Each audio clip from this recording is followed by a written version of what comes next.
Hi friends, എല്ലാവർക്കും വീഡിയോയിലേക്ക് സ്വാഗതം. ഇന്ന് ചെയ്യാൻ പോകുന്ന റെസിപ്പി ഒരു പാവയ്ക്ക മുട്ട തോരനാണ്. അതിന് ഞാനിവിടെ വലിയൊരു പാവയ്ക്ക എടുത്ത് വെച്ചിട്ടുണ്ട്, ഒരു വലിയ സവോള എടുത്ത് വെച്ചിട്ടുണ്ട്, 2 മുട്ട എടുത്ത് വെച്ചിട്ടുണ്ട്. നമുക്കിനി ഈ സവോളയുടെയൊക്കെ തൊലി കളഞ്ഞ് പാവയ്ക്കയൊക്കെ കഴുകി വൃത്തിയാക്കി പൊടി പൊടിയായിട്ടൊന്ന് അരിഞ്ഞുകൊണ്ട് വരാം.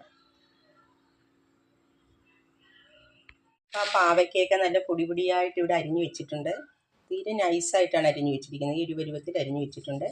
പിന്നെ പച്ചമുളക് അരിഞ്ഞിട്ടുണ്ട്, സവോള എടുത്ത് വെച്ചിട്ടുണ്ട്. ഇനി നമുക്ക് ആ മുട്ട രണ്ടും കൂടെ, ആ 2 മുട്ട എടുത്ത് ഞാൻ പൊട്ടിച്ചൊരു പാത്രത്തിലേക്ക് ആക്കിയിട്ടുണ്ട്. ഇതിനകത്ത് ആവശ്യമായ ഉപ്പ് ചേർത്ത് കൊടുക്കാം. ഒരു 1/4 ടീസ്പൂൺ ഉപ്പാണ് ചേർക്കുന്നത്. പിന്നെ 1/4 ടീസ്പൂൺ മഞ്ഞൾപ്പൊടി ചേർത്ത് കൊടുക്കാം.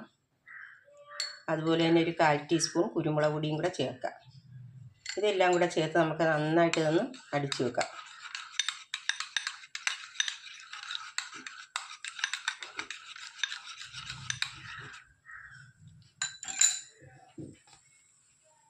ഞാനൊരു പാൻ അടുപ്പിൽ വെച്ചിട്ടുണ്ട്, ഫ്ലെയിം ഓണാക്കി വെച്ചിട്ടുണ്ട്. ഇനിയിപ്പോൾ പാൻ ചൂടായി വരുന്ന നേരത്തേക്ക് നമുക്ക് ഇവിടെ ഒരു 2 ടേബിൾ സ്പൂൺ വെളിച്ചെണ്ണയാണ് എടുത്ത് വെച്ചിരിക്കുന്നത്. വെളിച്ചെണ്ണ ചേർത്ത് കൊടുക്കാം.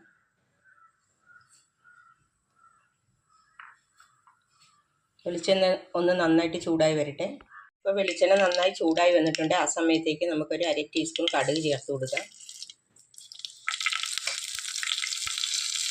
കടുകൊക്കെ ഇവിടെ നന്നായി പൊട്ടി വന്നിട്ടുണ്ട്. ആ സമയത്തേക്ക് നമുക്ക് ആ എടുത്ത് വെച്ചിരിക്കുന്ന സവോള, അരിഞ്ഞു വെച്ചിരിക്കുന്ന സവോള ചേർത്ത് കൊടുക്കാം. ഇതിലേക്ക് നമ്മൾ അരിഞ്ഞു വെച്ചിരിക്കുന്ന പച്ചമുളക് ചേർത്ത് കൊടുക്കാം. പിന്നെ സവോളയൊക്കെ വഴന്ന് വരാൻ വേണ്ടി ആവശ്യമായ ഉപ്പും കൂടെ ചേർത്ത് കൊടുക്കാം. കുറച്ച് ഉപ്പ് ചേർത്താൽ മതി, നമ്മൾ മുട്ടയിൽ ഉപ്പ് ചേർത്തിട്ടുള്ളതാണ്. നന്നായിട്ടൊന്ന് ഇളക്കി ഒഴിച്ച് കൊടുക്കാം.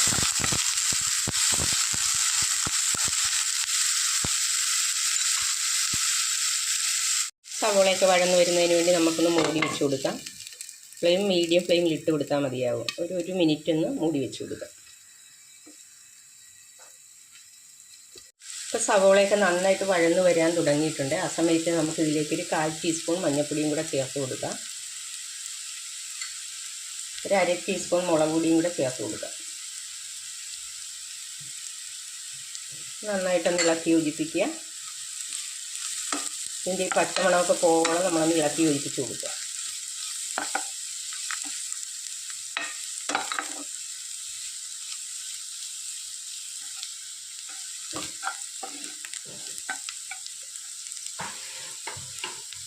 ഇനി ഇതിലേക്ക് നമ്മൾ ആ എടുത്ത് അരിഞ്ഞു വെച്ചിരിക്കുന്ന പാവയ്ക്ക കൂടെ ചേർത്ത് കൊടുക്കാം. പാവയ്ക്കയും കൂടെ ചേർത്ത് നന്നായിട്ടൊന്ന് ഇളക്കി യോജിപ്പിക്കുക.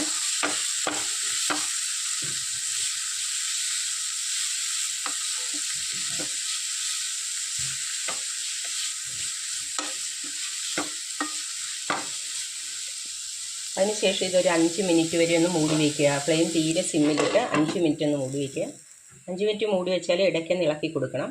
അങ്ങനെ മൂടി വയ്ക്കുക. അപ്പോൾ നമുക്ക് ഈ പാവയ്ക്കയൊന്ന് തുറന്ന് നോക്കാം.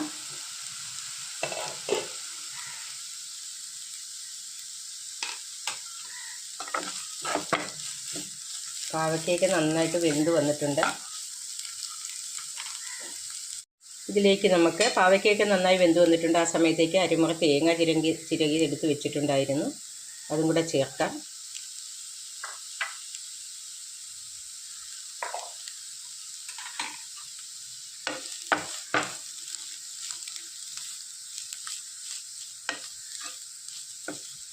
എല്ലാം കൂടെ നന്നായിട്ടൊന്ന് മിക്സ് ചെയ്യുക.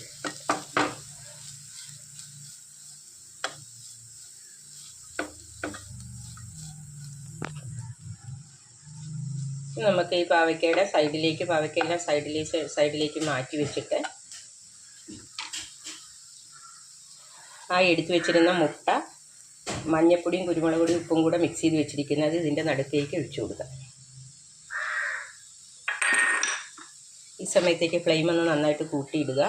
എന്നിട്ടൊരു 1/2 സെക്കൻഡ് മുട്ടയൊന്ന് സെറ്റായി വരാനായിട്ട് നമ്മൾ വെയിറ്റ് ചെയ്യുക. ഈ മുട്ടയൊക്കെ ഒരുവിധം സെറ്റായി വന്നിട്ടുണ്ട്. നമുക്കിത് എല്ലാം കൂടെ ഒന്ന് മിക്സ് ചെയ്യാം.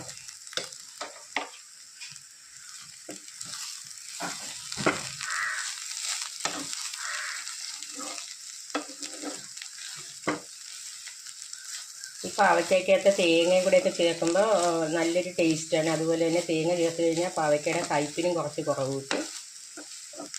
കൂടുതൽ തേങ്ങ ചേർക്കുന്നത് അത്രയും ടേസ്റ്റ് കിട്ടുന്നതിന് നല്ലതാണ്.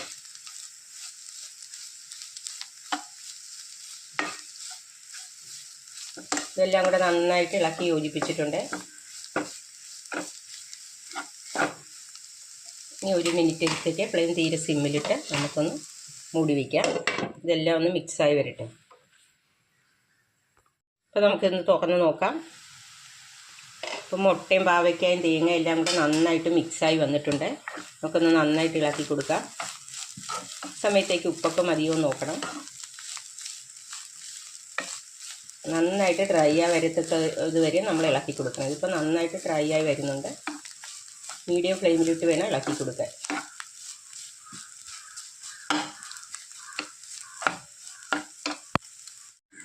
അപ്പോൾ ഇതെല്ലാം ഉപ്പും ഒക്കെ കറക്റ്റായി വന്നിട്ടുണ്ട്. നന്നായിട്ട് ഇത് ഡ്രൈ ആകുന്നവരെ ഇളക്കി കൊടുക്കണം. നന്നായിട്ട് ഡ്രൈ ആയി വന്നിട്ടുണ്ട്. ഇപ്പോൾ ഇനി ഈ സമയത്തേക്ക് നമുക്ക് ഫ്ലെയിം ഓഫ് ചെയ്യാം. അങ്ങനെ നമ്മുടെ സ്വാദിഷ്ടമായ മുട്ട പാവയ്ക്ക തോരൻ റെഡിയായിരിക്കുകയാണ്.